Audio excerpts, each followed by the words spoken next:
자발적으로 갈 것이냐? 저는 가지 않을 겁니다. 저도 잠에서 깨서 아마 소리를 지를 겁니다. 예, 여러분 안녕하십니까?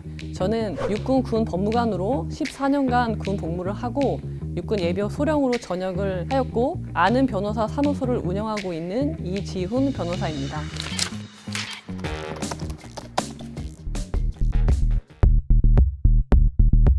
희생 아닌 의무, 보상의 대상 아니다. 말이 안 되죠.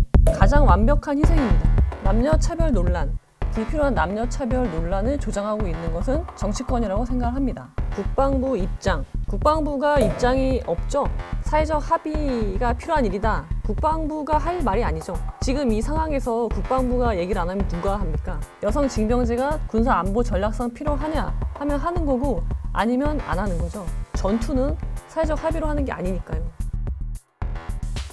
여성도 징병 대상에 포함시켜 주십시오. 요즘 이게 한참 논란이 되고 있잖아요. 근데 이 말은요, 우선 군사적인 필요성 때문에 나온 말은 전혀 아니고요. 우리나라 병역법이 남성만 징집을 하고 있는 것에 대해서 정당한 보상은 이루어지지 않고 있는 점, 이것에 대한 남성들의 분노와 반발감 때문에 나온 말이라고 생각을 해요. 그렇지만 군 복무나 그 징집 그 문제는요, 남녀 평등이나 일시적인 감정, 충동적인 감정으로 해결될 문제가 아니라 철저하게 군사 전략이나 안보 상황에 맞춰서 이루어져야 되는 문제라고 생각을 합니다. 국방부 입장. 국민적 공감대 형성을 통한 사회적 합의 등을 종합적으로 고려해 결정할 사안이라고 보기 때문에 국방부가 뭐 어떤 입장을 명확히 표현하는 것은 옳지 않다고 봅니다. 국방부가 책임 부서인데 그것을 사회적 합의로 결정할 문제가 아니잖아요. 군 복무라는 게 여성 징집에 대해서 사회적 합의가 있으니까 해. 그럼 하고.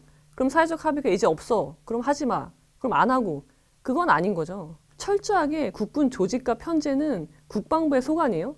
그 사람들은 군사 전문가예요. 여성 징병제가 군사 전략상 필요하냐. 우리나라 안보 상황에서 비춰봤을 때 전략가들이 분석을 해야죠. 필요하다면 어떤 보직에 어떤 편제로 어느 정도의 인원이 필요한지 계획은 어떻게 되는지 그것에 대해서 당연히 국민들에게 얘기를 해야죠. 군대라는 것의 존재 이유는 전쟁이잖아요. 국가의 한 기능, 그 책임 부서로서 그러니까 사태를 방관하고 있는 거죠. 여론조사를 보면 여성 징병제를 포함하는 것에 대해서 어떻게 보느냐도 찬성이 상당히 높았습니다.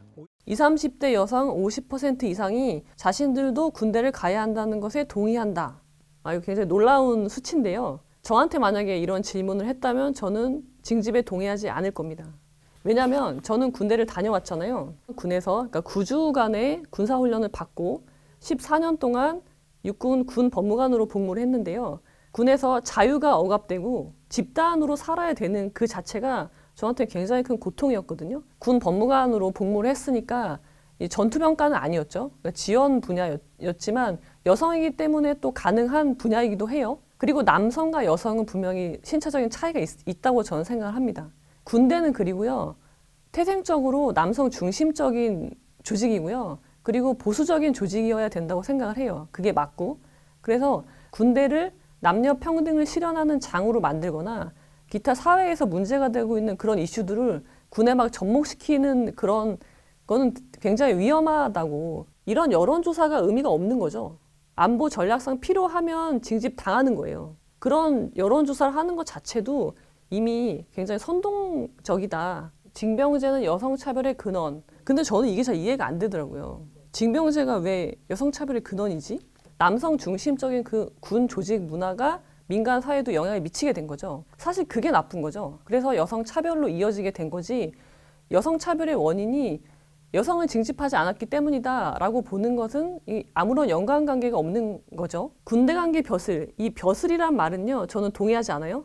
군대 간 건 벼슬이 아니에요. 이 벼슬이란 말은 무슨 의미가 있냐면요. 군대 간 거 가지고 왜 이렇게 유세야?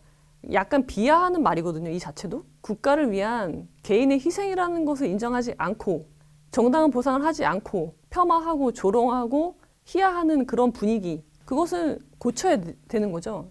군복무는 희생 아닌 의무, 보상의 대상 아니다. 굉장히 위험한 국가주의적인 발상인 거죠. 국방의 의무는 헌법에서 모든 국민에게 부여하고 있는 거예요. 왜냐하면 그거는 국가를 유지하기 위해서 당연한 의무인 거죠. 근데 징집은요, 병역법에서 입법자가 남성에게만 부과한 거예요. 불이익인 거죠. 특별한 희생을 강요하는 거예요, 국가가. 그럼 당연히 정당한 보상이 있어야 되는 거죠. 그러니까 국가가 공공의 이익을 위해서 국민 개인의 소중한 시간과 노동력을 사용한 거잖아요. 자기가 선택하지 않고, 그러니까 정말 징집당해서 군에 가는 것만큼 더 완벽한 희생이 어디 있겠습니까? 기존의 그 군 가산점 제도가 위헌 판결이 난 이유는요, 병역 의무를 이행한 모든 사람들한테 주어진 게 아니라 일부, 극히 일부의 사람들한테만 주어진 것이었고, 시험은 굉장히 공정하고 객관적이어야 되잖아요, 결과가. 근데 거기에 관여를 하게 되기 때문에 차별이 발생하죠, 또 다른. 그래서 정당한 보상은 어떻게 이루어져야 되냐면 가장 가치 중립적인 거여야 되고요. 그리고 모든 사람이 혜택을 누릴 수 있는 거여야 되고, 세 번째는 그로 인해서 다른 사람의 기본권이 침해되면 안 돼요. 그 세 가지 조건을 모두 충족시키는 정당한 보상이란 제가 생각할 때는 금전적인 보상입니다. 우리는 자본주의 사회에 살고 있기 때문에 우리의 모든 가치는요, 금전적으로 환산할 수 있어요. 평가할 수 있는 거죠. 월급을 인상해 주는 방법도 있고 전역을 하고 나서 일시금을 주는 방법이 있을 건데요. 저는 그 두 가지는 뭐 선택할 문제라고 생각합니다. 남녀가 군대 가는 회의 나라도 있겠죠. 있겠지만 우리나라가 지금 남성에게만 부과하고 있는 군 복무와 동일한 형태의 여성 징병제를 하고 있는 나라가 있느냐를 살펴보면요. 제가 알기로는 이스라엘밖에 없습니다. 그런 나라는. 이스라엘은 남성과 여성이 정말 동등하게 징집을 해요. 근데 왜 그럴까? 그게 남녀 평등을 실현하기 위해서 그렇게 했을까요? 이스라엘 정부가 그렇게 결정한 이유는 사회적 합의도 아니고요. 그게 군사 안보상 필요하기 때문이에요. 이스라엘이라는 나라가 굉장히 특수한 상황이죠. 그 굉장히 안 좋은 환경에서 나라를 만들고 그런 과정에서 모든 국민의 역량이 필요했던 거죠. 그래서 남성, 여성 가리지 않고 모두에게 징병 의무를 부과한 거잖아요. 전 세계의 그 수많은 나라들 중에 이스라엘만 여성 징병제를 하고 있다. 그것은 오히려 우리에게 다른 인사이트를 주는 거죠. 전역하고 오니까 한 3년 된 것 같아요. 3년 만에 입습니다. 군대물이 아직 안 빠진 것 같아요. 그다지 어색하진 않는 것 같습니다. 제가 군복무를 하면서 딱 한 번 성차별을 당해봤는데요. 제가 이제 부대 체력 단련실에서 런닝머신을 하고 있었는데 이제 런닝머신에 TV가 붙어 있는 거예요. 그래서 제가 이제 그걸 조작을 하는데 잘못돼서 옆 사람의 TV가 꺼지게 됐거든요. 근데 옆에는 한 중령 정도 돼 보이는 남자 군인이 운동을 하고 있었단 말이에요. 근데 그 군인이 자기가 TV가 꺼지니까 저를 보면서 굉장히 화를 내는 거예요. 근데 대뜸 한다는 소리가 어디서 여자가 라는 말을 하더라고요. 그런 의식이 있는 거죠, 군인들한테. 국가에서 부른다면 가야 되겠지만 자발적으로 갈 것이냐에 대해서 물어보신다면 저는 가지 않을 겁니다. 저도 잠에서 깨서 아마 소리를 지를 겁니다.